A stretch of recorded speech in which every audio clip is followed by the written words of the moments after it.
Value zone hyper mart Nandamuri Balakrishna గారిచే November 28న నాచారంలో గొప్ప ప్రారంభం. నమస్తే రస్తా గారు. నమస్తే ఉషా. ఎప్పుడైతే 40s 50s వయసు వస్తూ ఉంటుందో ఆడవాళ్ళ విషయానికి వస్తే వాళ్ళ వైపు ఫస్ట్ మనం మాట్లాడితే తెలుసో తెలియకో కొన్ని సందర్భాల్లో ట్రాక్ తప్పుతూ ఉంటుంటారు. వాళ్ళకంటే చిన్న వయసు ఉన్న అబ్బాయిలు ఎవరైతే ఉంటుంటారో వాళ్ళకి అట్రాక్ట్ అవ్వడం జరుగుతూ ఉంటుంది.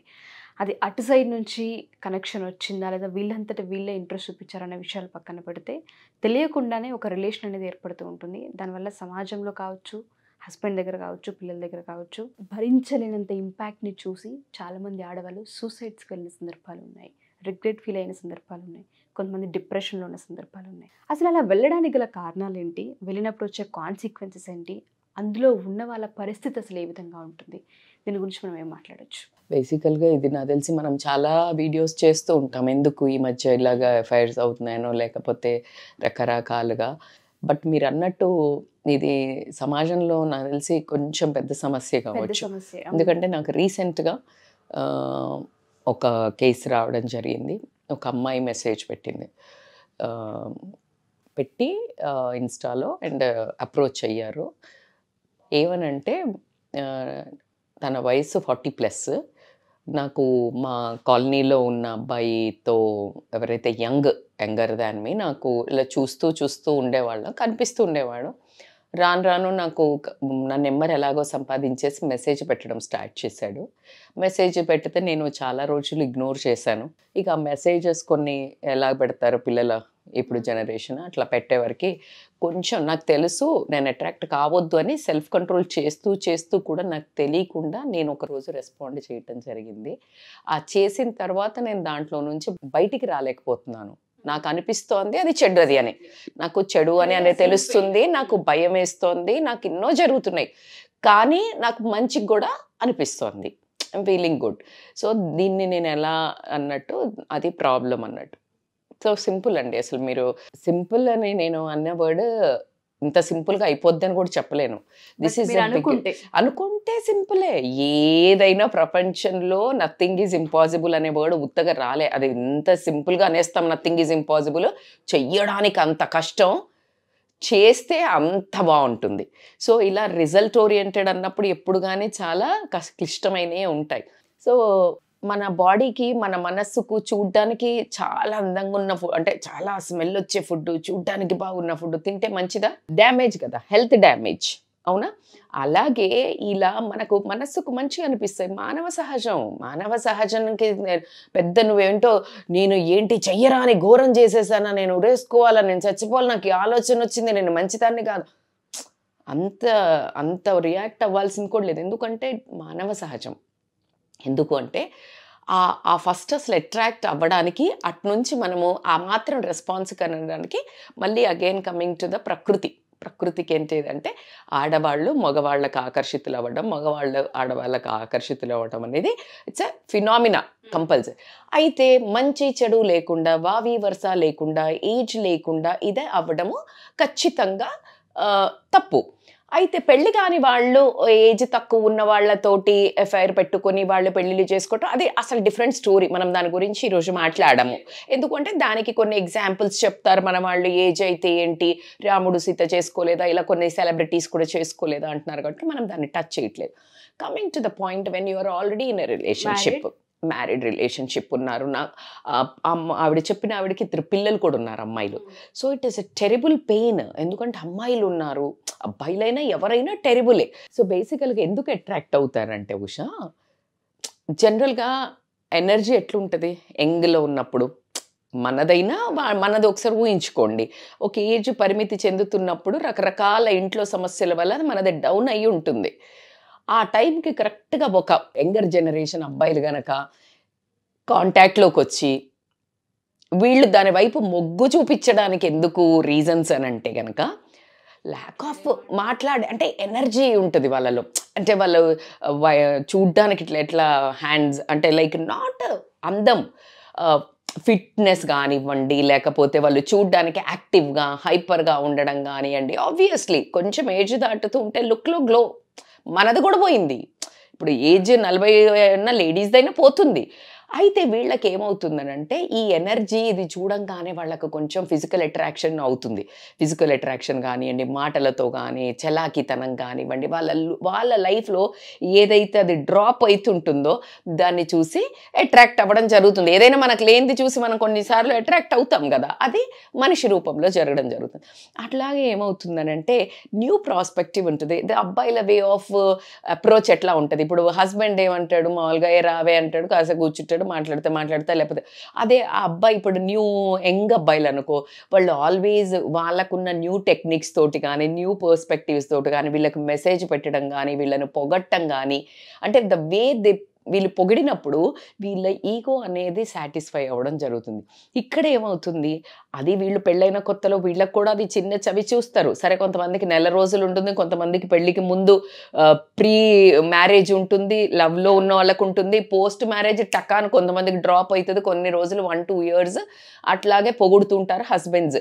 బట్ హస్బెండ్ పొగిడిన దానికి బయట ఒక థర్డ్ పర్సన్, ఒక 40+ ఉన్న వాళ్ళకి ఎప్పుడైతే ఆ కైండ్ ఆఫ్ అందాన్ని పొగట్టం కానీ, లేకపోతే వాళ్ళు ఏదైనా ఒక యాక్టివిటీని పొగట్టం కానీ, లేకపోతే ఏదైనా వాళ్లకు ఒక రకమైన అప్రిషియేషన్గా చెయ్యంగానే ఏమవుతుందంటే వీళ్ళకి డోపమైన్ అనే హార్మోన్ రిలీజ్ అవుతుంది. డోపమైన్ ఆల్వేస్ అప్రిసియేషను, పొగట్టము, దీని ద్వారా రిలీజ్ అవుతుంది. It is a very feel good hormone అన్నట్టు.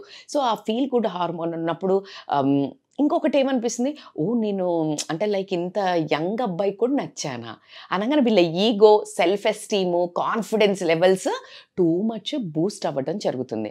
ఆ తర్వాత దాన్ని కంట్రోల్ చేసుకునే ఆ పరిణితి కూడా కొన్నిసార్లు చేజాటటం, ఎట్లాగా డ్రగ్, ఇట్స్ ఆల్ ఆర్ ఏదైనా ఇప్పుడు కొన్ని మంచిది అనేవి కూడా ఎక్కువ తీసుకుంటే అది కూడా చెడువా కాదా? ఎగ్జాక్ట్లీ. సో సమ్ టైమ్స్ మనం చెప్తాం కాఫీ కూడా మంచిది, యాంటీ ఆక్సిడెంట్స్ ఉంటే బ్లాక్ కాఫీ తాగండి అని చెప్తుంటాం. But beyond 4-5 cups it is also dangerous, anything.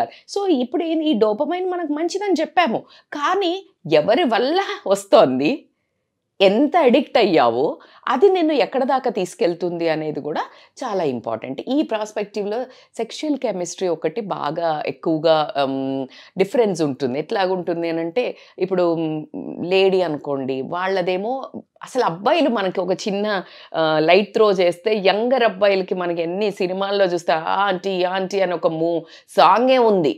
ఆంటీలు అంటే ఎందుకు ఇష్టపడతారు అబ్బాయిలు?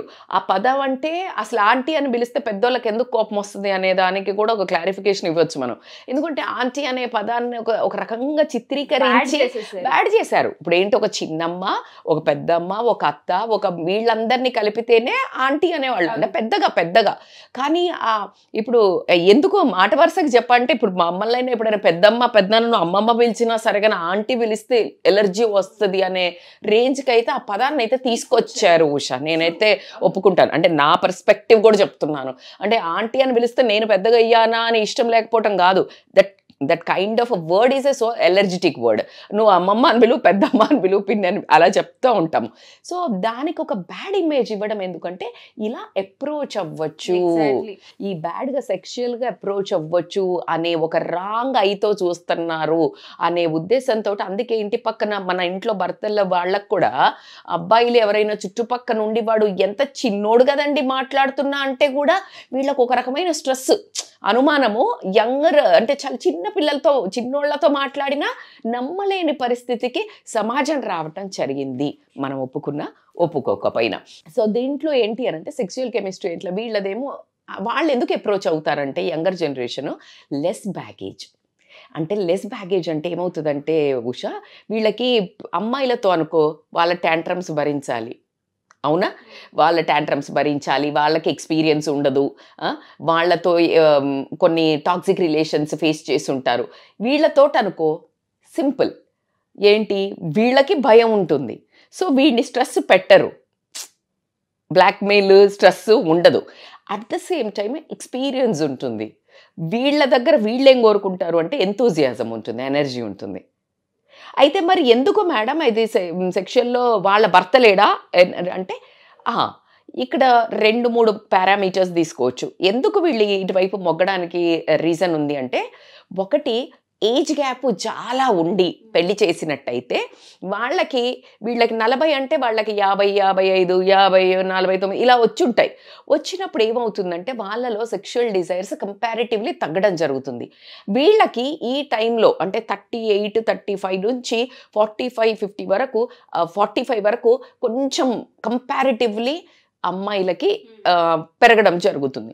సో ఆ సెక్షువల్ డిజైర్స్ పెరిగినప్పుడు సాటిస్ఫై కాకపోవడం వల్ల ఎట్ ద సేమ్ టైము భర్త ఒకవేళ తాగుబోతో తిరుగుబోతాయి ఈమె ఇన్ని రోజులలో ఆ చిన్నపిల్లల్ని పెంచడంలో బాధ్యతలో భయంతో ఒక ఏజ్ చిన్నది కదా తనది కూడా ఆ భయంతో కట్టుబాట్లకి కొన్నిసార్లు ఉన్నా ఒకసారి కాస్త ఇలా రిలాక్స్ అయ్యి ఆ పిల్లలు కొంచెం ఇంటరో డిగ్రీయో ఇంటర్ అంటే కొంచెం కాన్ఫ్లిక్టే ఉంటుంది కానీ ఇంజనీరింగ్కి వెళ్ళి లేకపోతే పెళ్ళిళ్ళ ఇలా అన్న టైంకి ఏమవుతుందంటే ఉషా ఆ టైంకి వాట్ అబౌట్ మీ నేను ఇంతవరకు లూజ్ అయినా నా హ్యాపీనెస్ని అని అనుకుని ఆ స్పేస్లో ఉన్న టైంలో ఎవరో ఒకళ్ళు బెల్లు కొడతారు. జీవితాలు అక్కడే నాశనం అవుతూ ఉంటుంటాయి. ఎగ్జాక్ట్గా చెప్పారు.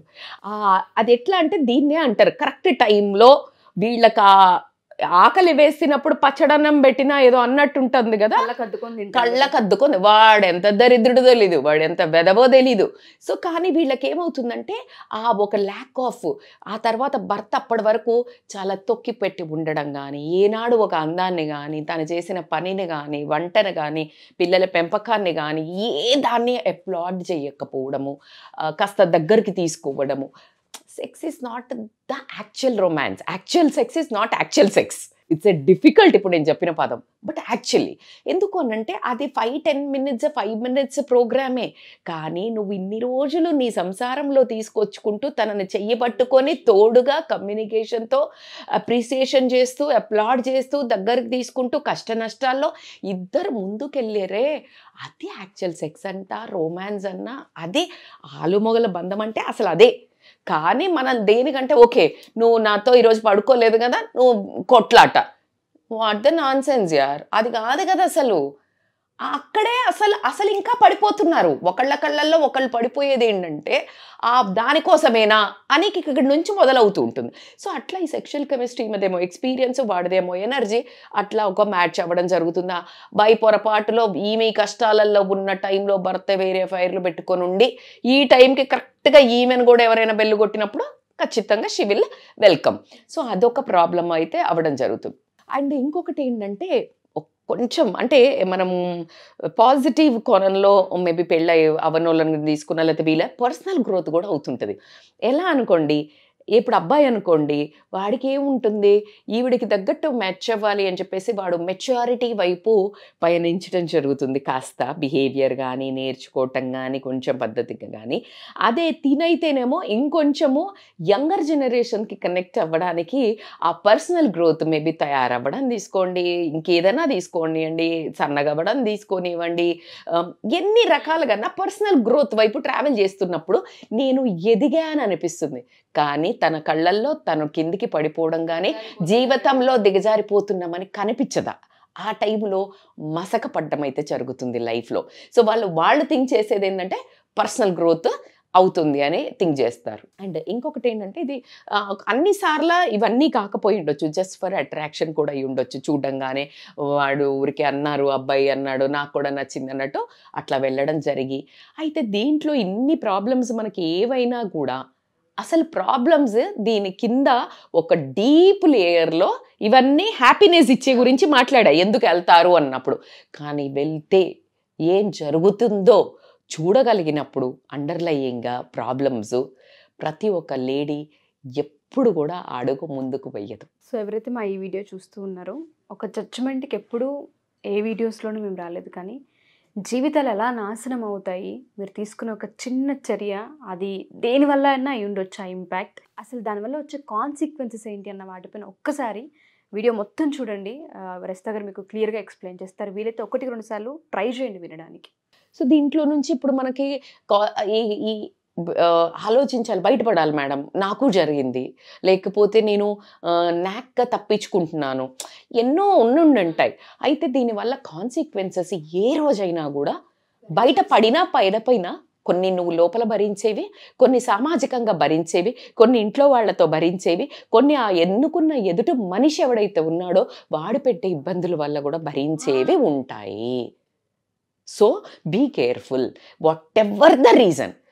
నీకు చచ్చేంత దరిద్రమైన లైఫ్ చూసుంటావు నువ్వు, కానీ నువ్వు ఎంచుకునేటప్పుడు మనకు చాలామంది ఈ మధ్య మనము పెద్దవాళ్ళ నుంచి మొదలు పెడితే సమాజంలో చాలా పెద్దగా అంటే పెద్ద తరహా ఉన్న మనుషులు నేను మోడర్న్గా ఈ మధ్య నుంచి చెప్తా ఉంటే ఓకే మీరు మళ్ళీ ఇలా చెప్తారా అంటారు, కానీ నేను పెద్దవాళ్ళని కూడా చూస్తున్నప్పుడు వాళ్ళు చెప్పేవి కూడా ఏంటంటే నచ్చలేదా వదిలేసి ఇంకోళ్ళు చేసుకో.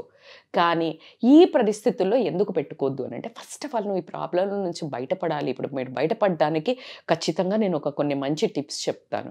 దాంట్లో ఏంటంటే ఫస్ట్ సెల్ఫ్ రిఫ్లెక్షన్ చేసుకోండి. సెల్ఫ్ రిఫ్లెక్షన్ అంటే అసలు నేను ఫిజికల్ అట్రాక్షన్కి గురవి వెళ్తున్నానా, ఎమోషనల్ ల్యాక్ ఆఫ్ ప్రాబ్లం వల్ల వెళ్తున్నానా, నాకు ఏ సపోర్ట్ ఇస్తున్నారు వాళ్ళు అనేది, అది లవ్వా లేకపోతే అట్రాక్షనా అనేది. లవ్ అయితే ఉండదు, ఈ ఏజ్ వచ్చాక లవ్ ఏముంటుంది కానీ. సో అది ఎప్పుడైతే నీకు రీజన్ తెలిసిందో అనుకో ఉషా, ప్రాబ్లమ్ని ఈజీగా సాల్వ్ చేసుకోగలుగుతాం. ఈ రెండిట్లల్లో నువ్వేంటి అనేది చేసుకోండి. ఆ తర్వాత ఏంటి అని అంటే ఎప్పుడైతే నీకు సెల్ఫ్ రిఫ్లెక్షన్ అయిందో దాని తర్వాత నీకు ఖచ్చితంగా ఒక ఆలోచన వస్తుంది, అంటే నేను చేసేది కరెక్టా కాదా, ఏ బౌండరీస్ సెట్ చేసుకోవాలి. అయితే బౌండరీస్ ఎట్లా అంటే ఈ ఫీలింగ్స్ ఏదైతే యంగర్ జనరేషన్కి ఎవరైతే యంగ్గా ఉన్న అబ్బాయిలో లేకపోతే యంగ్గా ఉన్న వాళ్లకు అట్రాక్ట్ అవ్వడం జరుగుతుందో, జెంట్స్ని కూడా తీసుకోండి అబ్బా. నేను ఇక్కడ ఎందుకు అంటే that problems లైజ్ with every one. కొంతమంది పిల్లల ఏజ్ ఉన్న అమ్మాయిలతో కూడా రొమాన్స్ చేస్తుంటారు అబ్బాయిలు. దానికి కొంచెం మన సమాజంలో దీన్ని చూసినంత వికృతంగా చూడరు, అదేంటో మరి తెలియదు కానీ. సో ఏ సిచ్యుయేషన్లో నీ మనసు అదుపు తప్పుతుంది, నీ పని అంటే చర్య నువ్వు యాక్ట్ ఏ సిచ్యుయేషన్లో ఎక్కువ బయటకేస్తున్నావు. లెట్ అస్ ఎజ్యూమ్ నువ్వు ఒక్కదాని ఉన్నప్పుడు అలాంటి ఆలోచనలు వస్తున్నాయా, నువ్వు ఎవరైతే యంగర్ జనరేషన్ ఉన్నప్పుడు ఆలోచనలు వస్తున్నాయా, వాళ్ళు ఉన్నప్పుడు వస్తున్నాయా, లేదు నువ్వు ఒంటరిగా ఉన్నప్పుడే వస్తున్నాయా, 2 different పారామీటర్స్. సో అట్లా కానీ నువ్వు ఎప్పుడైతే సెట్ అప్పుడు తెలిసింది నీకు ఇలా వస్తుంది, లేదు నేను ఒక మొబైల్లో అలాంటి మూవీస్ చూసినప్పుడు వస్తుంది, లేదు కొంత సెలబ్రిటీస్ ఇలా చేశారు వాళ్ళది తలుచుకున్నప్పుడు వాళ్ళు చేశారు కదా తప్పేంటి అని వస్తుంది. సో ఇలాంటి ఉన్నప్పుడు నువ్వు యూ ట్రై టు బౌండరీ ఆ సిచ్యుయేషన్లోకి వెళ్ళకుండా, ఆ పర్సన్లోకి వెళ్ళకుండా, ఆ పర్సన్ ఎవరైతే ఆ పర్సన్ని చూస్తూ వస్తుంది లేకపోతే, సో అవాయిడ్ చేయటం బెటర్. సో బౌండరీస్ గీసుకోండి. సో ఈ బౌండరీస్ గీసుకొని మరి కూర్చుంటే కుదరదు కదా, దానికోసం నువ్వు you need to be busy.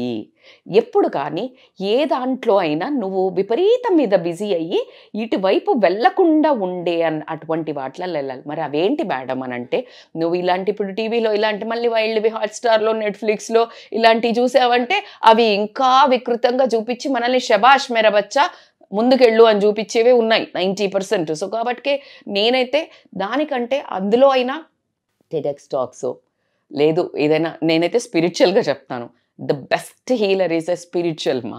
అంటే మొత్తం సన్యాసం వేసుకోమని చెప్పడం లేదు, బట్ కొంచెం ఆ పూజ చేసే విధానాన్ని మార్చటం, కొంచెం అవి చదవటం, స్పిరిచువల్ థింగ్స్ చదవటము, లేదు అని అంటారా ఆర్ఫనేజెస్కి వెళ్ళేసి పని చేయటం. ఎందుకంటే ఆర్ఫనేజెస్కి వెళ్ళినప్పుడు నీకు ఒక సెరటోనిన్ అనే ఒక హార్మోన్ రిలీజ్ అవుతుంది, అది కూడా feel good hormone.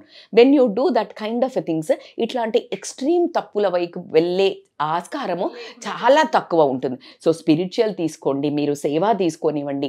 The best అంటే exercise. Oh my God, exercises helps in like dopamine secrete అవుతుంది. These are a neurotransmitter hormones రా తల్లి. సో ఇలా కనుక మీరు బిజీ అవ్వటం, అందులో కొంచెం భాగంగా మీ హస్బెండ్తో కనుక మీకు అసలు అంత ప్రాబ్లం లేకుండా ఉండి అతనికి తెలియక గనక మీతో ఇష్యూస్ వచ్చి ఉండి మీరు ఊరికనే ఇట్లా అయితే కనుక తనతో కూర్చుని ఆ ఫిజికల్గా ఏదైతే తనకి లోపం ఉండిందో అంటే సెక్షువల్గా వాళ్ళిద్దరికి మిస్ అయిందో ఎక్స్ప్లెయిన్ చేసుకొని, నీకు ఎక్స్ప్లెయిన్ చేయడం చేత కాకపోతే కౌన్సిలర్ల దగ్గరికి తీసుకొని వచ్చి సీక్ సపోర్ట్ చేస్తా, నువ్వు ఫ్యామిలీతోటో ఫ్రెండ్స్తోటో ఆ రెండు కొంచెం డేంజర్ అనే చెప్తాను ఇలాంటి విషయాల్లో డిస్కస్ చేయటము. సో కౌన్సిలర్స్ దగ్గరికి వచ్చేసి ఆ నుంచి బయటపడటం అనేది చాలా ఇంపార్టెంట్. అట్లా కాకుండా ఏంటంటే నువ్వు ఐడెంటిఫై చెయ్యాలి ఏది బెటరు, అంటే కామన్ ఇంట్రెస్ట్ ఏంటి, నీకు మీ హస్బెండ్కి ఏం ఇంట్రెస్ట్ ఉంది, అలాంటివి కలిసి కనుక మీరు చేసుకున్నట్టయితే ఏదైతే ఆ సెక్షువల్గా లోపం ఏదైతే ఉందో అది కూడా కనిపించదు. బికాజ్ ఇక్కడ కూడా మీకు హార్మోన్స్ రిలీజ్ అవుతాయి. సో కాబట్టి అదొకటి. అట్లా కాకుండా mindfulness practice is very important. Meditation helps a lot. ఎందుకు హెల్ప్ చేస్తుంది? Self introspective. మెడిటేషన్లో వి ఆల్వేస్ సే బయట జరిగేది చూడకు, లోపల జరిగేది చూడు అని అంటాం. చాలా వరకు తప్పులు వందల మంది టాప్ ప్రియారిటీలో ఉన్న స్పిరిచువల్ లీడర్స్ని తీసుకొనివ్వండి, సక్సెస్ఫుల్ పర్సన్ ఒకటే చెప్తారు, conscious living, conscious, live in the present, conscious ఇట్లా అంటుంటారు. ఎందుకు అంటే ఎప్పుడైతే ఇలా అంటామో మనము అలర్ట్ అయిపోతాం. అలర్ట్ అయ్యి అరే ఇది ఏనా వద్దా అడుగు అనేది ఆలోచించడం జరుగుతుంది. కాబట్టి అది ఎప్పుడు వస్తుందంటే deep meditation practice over the time of period చేస్తున్నప్పుడు ఖచ్చితంగా రావడం జరుగుతుంది. సో దాంట్లో ఇంకొకటి ఏంటంటే మీ డిజైర్స్, అంటే నేను ఏ డిజైర్ వల్ల నువ్వు అటు అట్రాక్ట్ అవుతున్నావు, నువ్వు నీకు ఫిజికల్ లోపం వలన, లేకపోతే ఇంకా అందంగా తయారయ్యి చూపిస్తే కూడా నీ హస్బెండ్ పొగడడం లేదు, నువ్వు బాగా అందంగా పర్సనాలిటీ ఫిగర్ ఉంటుంది but is unable to really attract you. So ఇలాంటివి నీ డిజైర్స్ ఏదైతే ఉన్నాయో అది నీ పార్ట్నర్ తోటి కూర్చొని అవే వాటిని ఇంకే రకంగానైనా, let us assume you participate in some other beauty contest, అక్కడ నీకు అప్లాడ్ దొరుకుతుంది. నాట్ ఓన్లీ దిస్, ఇవి దిగజార్చేవి, అవి నిన్ను పర్సనల్ గ్రోత్ వైపుకి ముందుకు తీసుకెళ్ళేవి. So you need to understand, turn your this kind of desires into your personal growth. ఒక హాబీ తీసుకోండి, చెట్లలో వెళ్ళి తిరగడం, లేదా ఏదైనా ఒక స్కిల్, భరతనాట్యం నేర్చుకోండి, నేను ఆల్రెడీ చెప్తున్నాను, లేదా ఏదైనా వెస్టర్న్ డాన్స్ నేర్చుకోండి, లేకపోతే యోగా ఒక టీచర్ కోర్స్ చేయండి, ఏదైనా పెయింటింగ్కి వెళ్ళండి. These are all whatever I'm saying are healers. నువ్వు ఒప్పుకున్నా ఒప్పుకోకపోయినా దే ఆర్ హీలర్స్. అండ్ ఈ ఏజ్లో మీరు కనుక చేసుకుంటే 10 మందికి ఆదర్శంగా, నీ పిల్లలకి చూడడానికి కూడా వాళ్ళు రేపొద్దున ఇన్స్పిరేషన్గా నువ్వే తయారవ్వడం జరుగుతుంది. So that is a very important thing. And last but not the least ఏంటంటే తల్లి, నా ఉద్దేశంలో ఇప్పుడు వీళ్ళు ఎవరినైతే చూసి, ఎవరో ఒక పర్సన్ని చూసి ముందుకు వెళ్తున్నారు అనుకోండి, వాళ్ళు చూసినప్పుడు వాళ్ళు చూపించేది ఏంటి, యంగ్గా వాళ్ళు నిన్ను పొగిడేది, నువ్వు దానికి అట్రాక్ట్ అవుతున్నావు, అది కాదు కదా. అదే ఐడియల్ మనిషా కాదు. నువ్వు ముందుకెళ్ళాక వాళ్ళల్లో ఉన్న కామాంధుని కానివ్వండి, వాడుకొని వదిలేసే ఒక హౌలాగాన్ని కానివ్వండి, శాడిస్ట్ కానివ్వండి, నువ్వు వెనకొద్దామంటే వదలకుండా ఉండే ఒక టాక్సిక్ ఫెలో కానివ్వండి, రేపు పొద్దున్న నిన్ను ఎకనామికల్గా బ్లాక్మెయిల్ చేసే ఒక బ్లాక్మెయిలర్ కానివ్వండి, ఇలా రకరకాలుగా కనిపించడం జరుగుతుంది. So no one is like, నువ్వు ఐడియలైజేషన్ బంద్ చేయి. ఇలాగే ఉంటుంది, రోజీ ఉంటుంది, అది ఆ రిలేషన్ ఎక్కడి దాకా వెళ్తుంది? దానికి ఒక మీనింగ్ ఉందా? లేదు. ఒకవేళ అంత బాగుంది మేడం, మేము మంచిగానే వెళ్తున్నాం, కానీ ఒక రోజు ఖచ్చితంగా అబ్బాయి పెళ్ళవుతుంది, నువ్వు తట్టుకోగలుగుతావా? నువ్వు బయటికి వస్తావా? అప్పుడు నువ్వు పెనం మీద ఉండేదాన్ని పోయి పొయ్యిలో పడటం జరుగుతుంది. సో అవన్నీ పక్కన పెడితే పుసుక్కున అది బయటపడింది అనుకో, నీ పిల్లల ఫ్యూచర్ ఏంటి? నీ భర్త ముందు నీ కళ్ళల్లో నువ్వేంటి? అట్లా అట్ ద సేమ్ టైం సొసైటీలో ఏంటి? ఇవన్నీ కూడా తప్పించుకున్నావు అనుకుందాం, నీ కళ్ళల్లో నువ్వేంటి? ఇదైతే తప్పించుకోలేం మనం. సో కాబట్టికే you try to mindful practice తోటి లైఫ్ని కొంచెం అంటే నీ ఓన్గానే నువ్వు ప్లాన్ చేసుకొని బయటికి రావడానికి ట్రై చేయండి. కానీ ఒక్కటి నిందలు వేసుకోకండి, ఏమని నేనేదో మొత్తము తప్పు చేసేసాను అట్లా ఏం కాదు, దట్స్ ఓకే ప్లీజ్.